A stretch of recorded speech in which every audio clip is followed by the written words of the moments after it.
మోడీ గారు, మా ముఖ్యమంత్రి గారు, మా ఉప ముఖ్యమంత్రి గారు, అలాగే మా ముఖ్యమంత్రి గారి కుమారుడు ముగ్గురు ఖచ్చితంగా వారం వారం శుక్రవారం హైదరాబాద్ వెళ్ళిపోవాలి. వాళ్ళ ముగ్గురు స్పెషల్ ఫ్లైట్లో వెళ్తున్నారు. వాళ్ళ ముగ్గురిని ఒక కారు వేసుకుని హైదరాబాద్ వెళ్ళమని చెప్పండి. సోమవారం హైదరాబాద్ నుంచి వస్తారు. ముగ్గురిని కలిసి ఒక కారులో హైదరాబాద్ నుంచి విజయవాడ రమ్మని చెప్పండి. మీరు స్పెషల్ ఫ్లైట్లో తిరగకుండా మీరు కూడా కమర్షియల్ ఫ్లైట్లో తిరగండి. మోడీ గారు, రైలు ఎక్కి తిరగండి.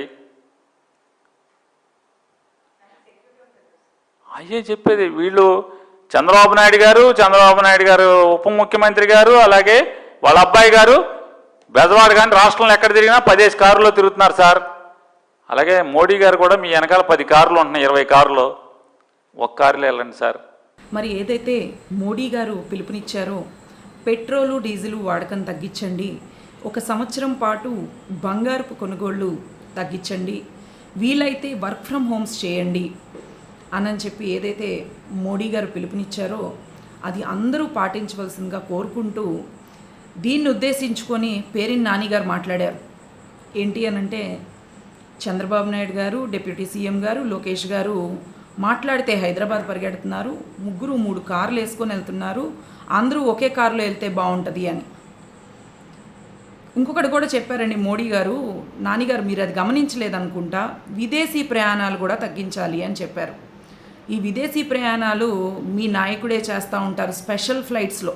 ఫస్ట్ ఆయనకి తగ్గించమని చెప్పి మిగిలిన వాళ్ళకి ఉచిత సలహాలు ఇవ్వాల్సిందిగా కోరుకుంటా ఉన్నాం మిమ్మల్ని.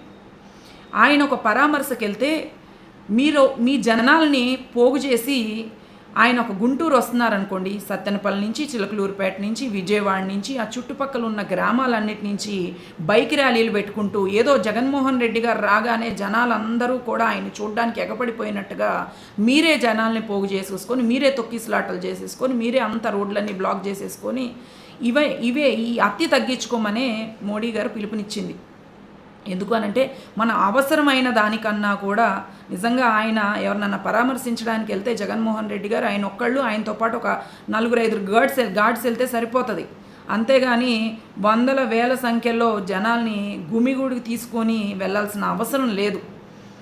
ఇంకొకటి రోజా గారు మాట్లాడుతూ ఉంటారు, పక్క రాష్ట్రంగా సీఎంగా గెలిచిన విజయ్ గారిని ఉద్దేశిస్తూ జగన్మోహన్ రెడ్డి గారు ఫోటో పట్టుకున్నారు, జగన్మోహన్ రెడ్డి గారి ఫోటో పట్టుకోవడం వల్ల ఈ రోజున విజయ్ గారు సీఎంగా ప్రమాణ స్వీకారం చేస్తున్నారు, సీఎం అయ్యారని మాట్లాడుతున్నారు. అమ్మ మహాతల్లి, మీరు ఎన్నోసార్లు ఏం మాట్లాడతావో, ఏం చేస్తావో, అసలు దేన్ని ఉద్దేశించి మాట్లాడతావో నీకు తెలుసో తెలీదో, అసలు నువ్వు ఏ పార్టీకి సపోర్ట్ చేస్తూ ఎన్నికల ప్రచారానికి వెళ్ళావమ్మా పక్క రాష్ట్రానికి?